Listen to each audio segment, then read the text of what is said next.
Amphorius is the newest HSR story, and a lot of people has been dogpiling on it and making comments that the story is badly written and it belongs in the trash. And I must very humbly disagree. Not only do I think Amphorius is an amazing story, I think it's better than Penacony, I think it's the best Honkai Star Rail story, and I think it's one of the best gacha game story ever, and that might include anime. I have also watched Frieren for a very special comparison between the two at the end. So if you would like to hear my comparison, please stick to the end of the video, or you can just skip to it. Please don't do that. I worked really hard on this video. I have kept this video spoiler free, just in case you want to sit through 32 hours of the story, or 40 hours, depending on how much more story we have of Amphorius.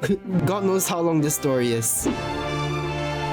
First, let's talk about why it's so badly received. Many people have complained that the HSR story is too long and the animations that are in cutscenes are, well, very lackluster. Others include a lot of yapping and whatnot. Let's first address these one at a time. First of all, aside from the beginning of Amphorius, the story goes through two different characters per act. For example, 3.1 story was about 3B and Maide, 3.2 was Nexa and Castris, and lastly 3.3 with Hyacinth and Cypher. Notice how they purposely put these characters banners when the story is about them. So each of the story release is about 8 hours long, divided by 2, and that's 4 hours per character, which is about the same time as Wuthering Waves story. While I do agree that the story is long, it is long for a reason. There is so much story and lore in the game, and not to mention, there are very clear spots for you to stop and take a break. This seems to be a situation where people are complaining about receiving more story when it's actually a good thing. Now, obviously, the length of the story isn't a problem. The people who do complain about an 8-hour story, odds are they are binging a season of anime in one go, which is also 8 hours long. So clearly, the length of the story isn't a problem. Here lies the difference. HSR storytelling is rather when you watch 8 hours of an anime versus playing an act of HSR story, it just doesn't feel engaging enough. The animations in the game are, well, he's just standing there, menacingly! Compared to anime where there's consistent fluid animation to keep people's attention. Meanwhile, HSR has very nice cutscenes. However, in the more recent acts, I have noticed that they like to spam the cutscenes at the back while having little to none at the beginning. 3.3 first animated cutscene is 3 hours and 30 minutes in, and it wasn't much. The next cutscenes is 5 hours and 30 minutes in, and from there, they spam like 5 other animations near the end. HSR needs to take notes to not only spread out their cutscenes better, but have more, like way more. Because having people standing there without many animations or even different camera angles and expressions that Wuwa has, it makes the scene look very bland and boring. About the yap part, I'm going to be honest, I think it's fine. Sure, I think it's slightly worse than Wuwa, but overall, it's really not as bad as people claim it to be. However, one very immersion breaking issue that has been going on for years now is that the Hoyo games have a lot of muted characters. Like, my lord, I hate how immersion breaking it is to go from listening to reading, especially Danheng in Amphorius. Like, why is he even in Amphorius? We could have had Sunday, man, but no. I want to make this clear, I don't mind Danheng being in the story, it's just that he isn't voiced in Amphorius and we travel alone with Danheng. Like, why not Sunday? This entire arc revolves of him wanting to explore the cosmos, and Amphorius seems like it would really fit Sunday really well. And want to know what's worse? Sunday is actually voiced in the game. None of them really did much in their respective sides of the story, like at all. Sunday is twiddling his thumb while Danheng only offers a little physical support. Story-wise, this is HSR's biggest L easily for me. Hi, Future Luz here. So turns out in 3.4, Danheng is actually voiced for like 3 lines, which is great. Better late than never, I suppose.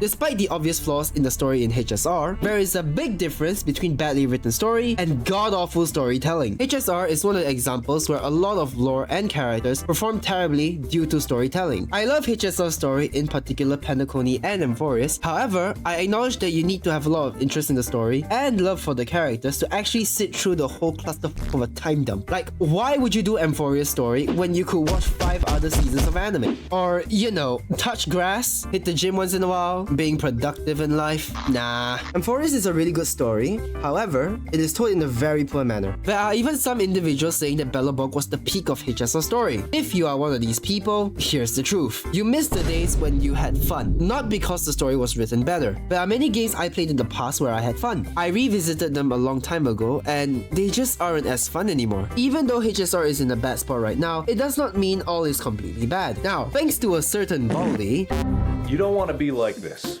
I will be comparing Frieren to HSR story. Due to him using Frieren as an example, I have taken the time to watch Frieren to give a valid verdict. Guys, I don't know what to tell you, but story-wise, HSR just fierce. There's just more story and more characters that are focused on each other, and how they played massive roles in their own ways, and not to mention why they acted in certain ways for the greater good. I would give examples, but spoilers. Compared to Frieren, HSR is a complete story, where there is an exposition, rising action, climax, falling action, and then the resolution. But repeat that like 4 more times, or 5. Frieren, unlike other anime that I watch, feels more like a comfort anime, where you watch this out of touch from human values elf go through a journey with Fern and Stark, retracing the past adventures of Frieren's old hero party. The storytelling in this anime is so well done, and so heartwarming. 8 hours flew by like it was nothing. Frieren felt more like a journey rather than a story. I'm not going to talk much about Frieren's story. If you want to find out, just watch the anime yourself. Anime as a whole focuses more on the story rather than the lore, which is what Genshin and HSR heavily emphasizes on. HSR tries to shove lore down your throat so hard that it's been 32 hours of story and it's still rising. Occasional lore is good once in a while, but over-accessing and over-explaining severely hinders the overall story.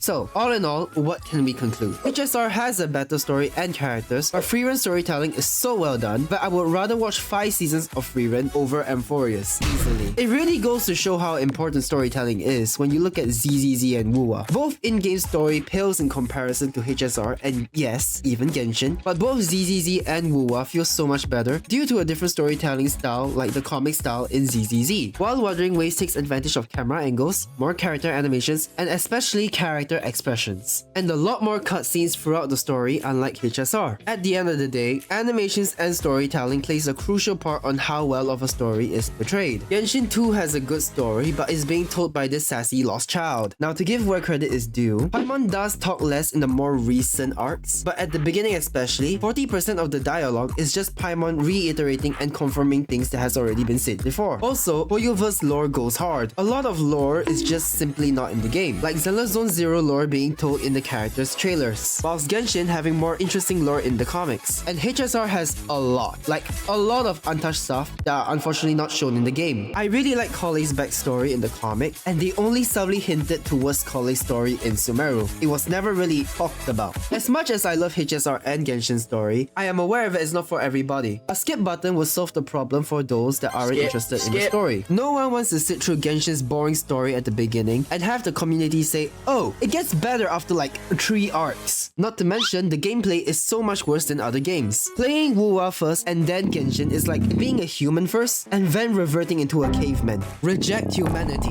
return to monkey. This is normally where the script ends. However, recently a lot of drama has surfaced about the HSR and Fate collaborative story. And odds are, when the community says something is bad, they are normally exaggerating. Regardless, I decided to dip my toes and give my input about the story to see if it's truly as bad as the people made it out to be. As I was about to begin the story, I got hit with a warning saying that there are no English voice lines for the fake characters. And we are off to a great start. Aside from the fake characters not being voiced in English, Jade is also not voiced in English.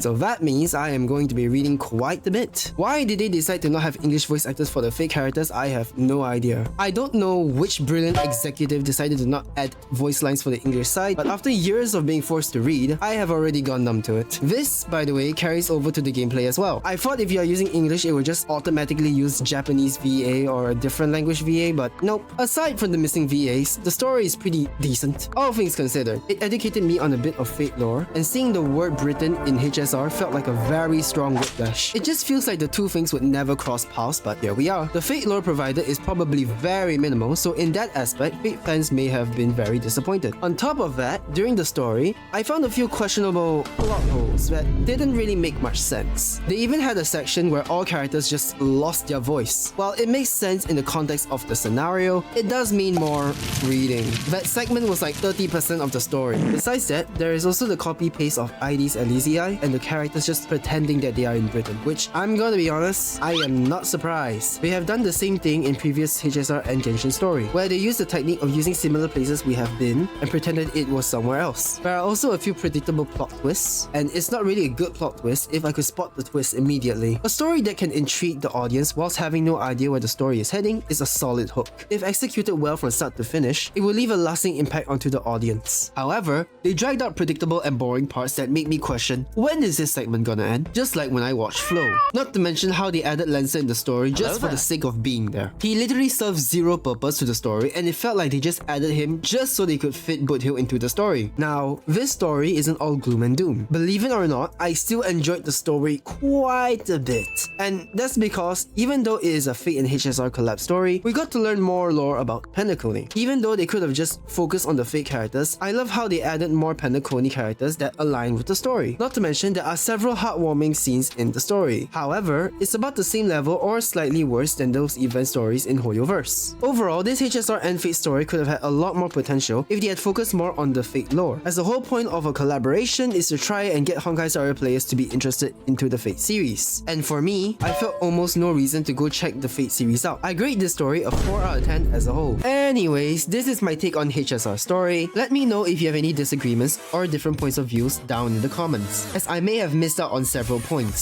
Side note, I am creating a Discord group once we hit 100 subscribers. Please join and support my channel. Also, leave any ideas or game recommendations down in the comments below or in the new Discord server if it's created, and I'll see what I can do with it. And with this, I shall see you all in the next video. Like this video now, or everyone you know and love will be voiced by Paimon.